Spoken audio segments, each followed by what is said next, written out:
Welcome to NASDAQ TradeTalks. I'm Jill Malandrino, Global Markets Reporter at NASDAQ.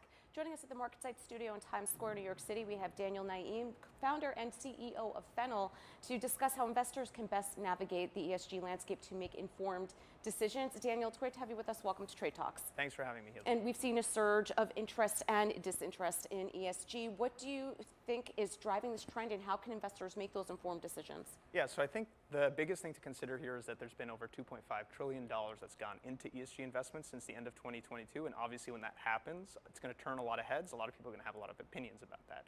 I think the key driver here is that the world itself is starting to change, right? 20, 30 years ago, companies only had to focus on fundamentals, profit margins, all that stuff. Nowadays, you're seeing the world itself is changing, both from a climate issue, social issue, and companies are having to address and navigate that landscape a lot quicker. And so investors need a way to understand the risks associated with that company and how are those companies tackling climate changes, social issues, et cetera. And so I'd like people to think about ESG as a risk framework, right? How can I understand how a company is dealing with that? The best way to start is to just get comfortable with the data itself. Well, shareholder activism has been a growing trend in recent years as well, particularly around issues related to social and environmental responsibility. How do you see this trend impacting the investment landscape, and how is Fennel positioned to address this? Yeah, so I mean, just in the past couple of years alone, the amount of proxies going forward to public companies has doubled. So within, just looking at the Russell 3000, you had about 150 proxy proposals around environmental and social issues by the end of 2021. By the end of 2022, it nearly doubled to close to 300. And so I think public companies are starting to understand that investors are looking for these material changes to the companies. They're packaging around environmental issues, carbon emission, et cetera, but also pay gaps between men and women and social practices. I think investors are starting to look at these as real material risks to companies more, and they're going to start to put more of these proxy proposals forward, especially as more disclosure laws come out around revealing this information to the public. Certain risks are going to be identified, and I think investors are going to start to engage with these companies a lot more. Can you discuss any recent examples of successful shareholder activism campaigns, and have they really influenced company behavior and decision making? Yeah, quite a bit. So I think the most famous one that I think of is the engine number one ExxonMobil campaign. So small fund, $50 million, about $10 million went into ExxonMobil with the sole intent of reducing carbon emission. That's how they went.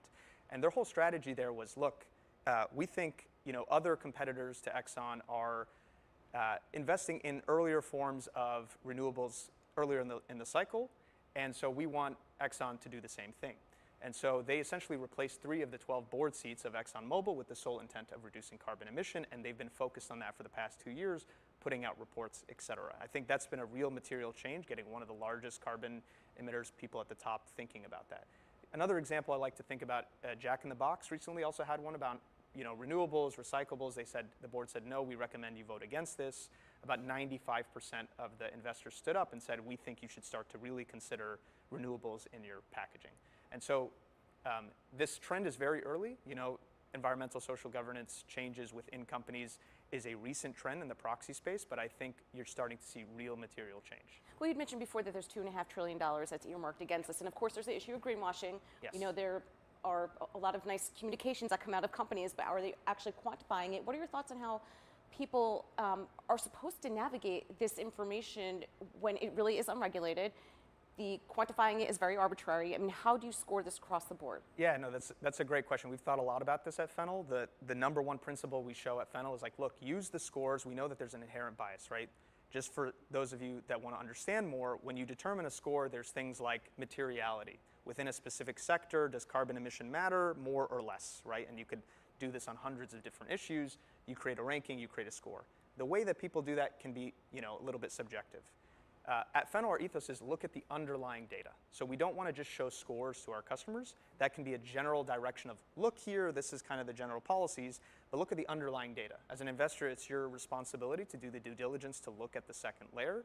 So if you're thinking about environmental scores, look at the carbon emission relative to their peers. Look at how much carbon they emit relative to oil barrels or whatever industry it might be, the pay gap between men and women, et cetera.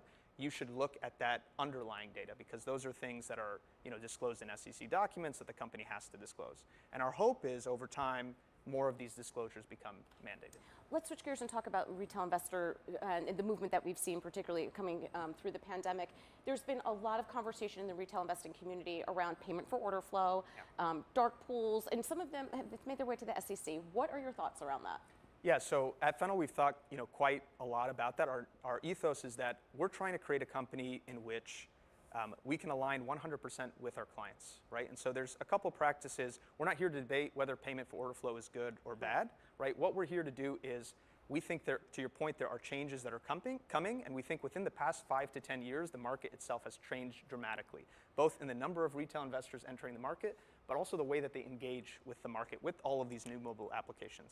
We think that it's really a decision for market participants now to think, are there better ways to have retail investors engage with the market? Can we have better, more competitive order execution for their flow? And how can we improve upon that space? So we know the SEC is thinking a lot about that right now.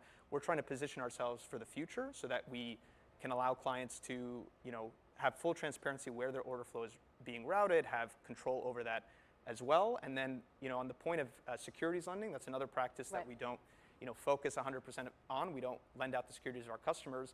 And this is one thing I want people to understand is that the vote follows the share. So most people don't know this, but when you lend out a security, the right to vote on that share passes on to whoever borrowed the security. And so you have this problem where even if a retail investor wanted to engage with the market or a market participant wanted to vote on the shares that are coming for an important proposal, odds are their vote doesn't count because it's been lent out or it's on the single record date. So as a brokerage firm, we're trying to really ensure, A, that our votes of our clients count by providing them with information of the upcoming votes, the detailed information, all this stuff, making sure those votes count, but then also just making sure that they're getting the most competitive execution for their orders. I mean, securities lending is probably going to be one of the least transparent industries within the financial services framework. Yeah. You've also partnered with NASDAQ. Tell us more about the partnership.